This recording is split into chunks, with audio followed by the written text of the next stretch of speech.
In 2008, California voters approved a ballot measure for almost $10 billion that would match with up to $35 billion federal dollars would build a high-speed rail line that would run up and down the state. But that vote didn't end the debate over high-speed rail. At the end of July of this year, the Fresno County Commissioners voted 3-2 to stop the high-speed rail, citing fears and concerns from citizens, farmers, and ranchers. They were also growing very concerned about ballooning budget forecasts for the train that are bringing the very feasibility of it into serious question. For instance, it has been projected that the ultimate cost to complete the train will be in excess of $65 billion. Interestingly, 100 years ago, there was a similar development-oriented controversy that rattled the state of California, and that controversy centered not around the San Joaquin Valley, but the Owens Valley, that plays roughly 200 miles north of Los Angeles. In 1913, the Owens Valley Aqueduct opened. It was a marvel of engineering, and also fraud, chicanery, lies, and skullduggery. You see, the city of Los Angeles had been growing, adding residents and businesses, even when there was no water to keep up with this growth. Then, Los Angeles Mayor Eaton, a water purveyor himself, realized that there was a large supply in the Owens Valley that could flow mostly by gravity to Los Angeles, where Los Angeles homes, farmers, and factories would reap the benefits of this water. So, using a series of straw men that slowly bought the land and the riparian rights, they worked behind the scenes attempting to not allow anyone to know why they wanted the land. At this time in 1905, the Owens Valley was a charming province of farms, cattle ranches, fruit orchards, and vegetable fields. However, within a few short years of the completion of the aqueduct, all that vanished, destroyed forever as a gigantic public works project was built. Men like Moses Sherman and Isaac Van Nuys were buying land in the San Fernando Valley for less than $25 an acre. Eventually, this land would sell for up to 6 times that, but first it needed a water supply. Again, how to get the citizens to pay for that water supply when hardly anyone was living in the San Fernando Valley? Well, the politicians actually got together and, as they often do, created a crisis and panic that they just happened to have the solution for. The Los Angeles Department of Water and Power, on whose board sat Moses Sherman, created a shortage of water by pumping the supply directly into the city's sewers. Can you friggin' believe it? I mean, you can't make stuff like this up. The citizens would open their taps to emptiness or just a trickle of water. Desperate, they voted for not just one, but 2 bonds. In total, almost $27 million, which was a lot of money in that time, of taxpayer money was raised to buy the Owens Valley and build the aqueduct. Although the bond issue specified that only the water would be delivered to the city of Los Angeles, the powers that be found a way around it, having the next city council annex the San Fernando Valley. The politicians and well-connected men like Sherman made millions upon millions on this swindle of the public.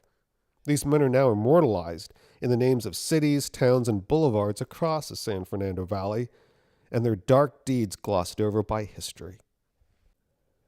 The great American satirist Will Rogers commented on the demise of the Owens Valley, saying, 10 years ago, this was a wonderful valley with 250,000 acres of fruit and alfalfa.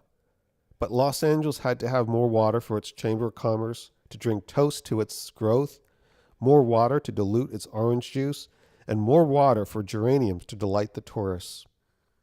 While the giant cottonwoods have here died, so now this is a valley of desolation. Today there is another land swindle going on. Another mighty powerhouse of California agriculture is about to have its valley denuded of production by the creation of yet another public improvement that will allow California politicians, unions, and well-connected investors to transform another farming community and make themselves rich in the process. The farmers and citizens who own the land in the San Joaquin Valley around Fresno are experiencing the same kind of unadulterated, open arrogance as those 100 years ago in the Owens Valley faced. Only this time, it's the California High-Speed Rail Authority. The California High-Speed Rail Authority is planning on forcing them to sell their land for the quote-unquote greater good. Some farms, churches, halfway houses, and long-standing community businesses and amenities will be destroyed. Some farms will be cut in half and basically made unfarmable by the rail. The farmers object to this train from and to nowhere, although the farmers are allowed to comment in EIRs and public hearings. The truth be told, in those kangaroo courts, they're simply ignored. What I'm saying here is not based on a paranoia. These forces are hard at work, but not for the greater good. I mean, ask yourself, why are huge train stations being built in the Central Valley? At present, hardly anyone lives there. It makes no sense.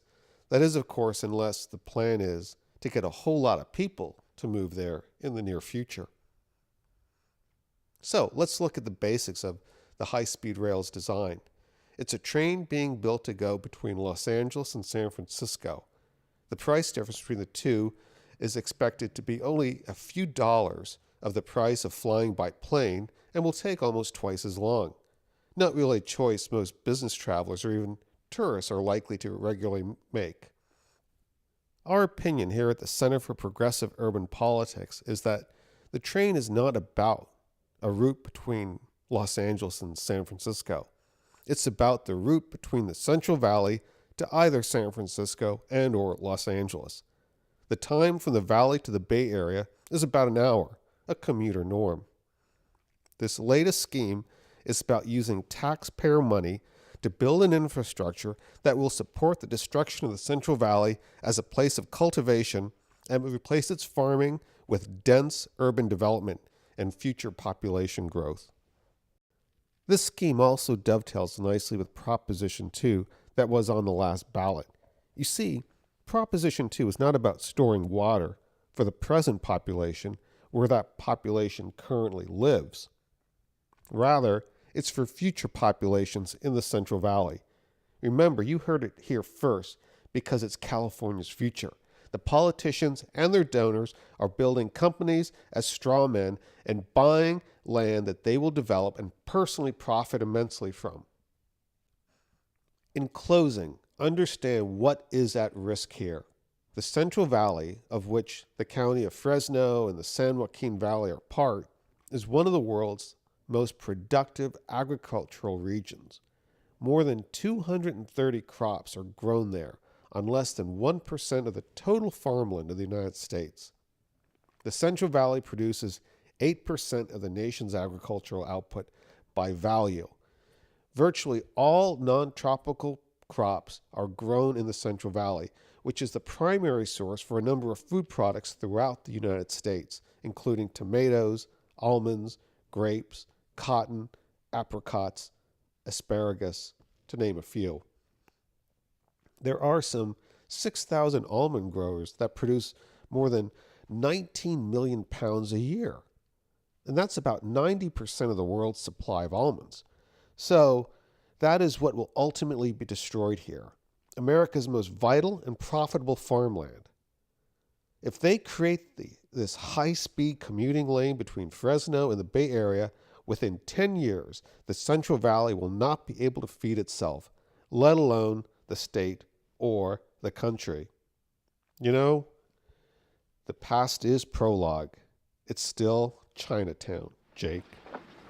Forget it, Jake. It's Chinatown.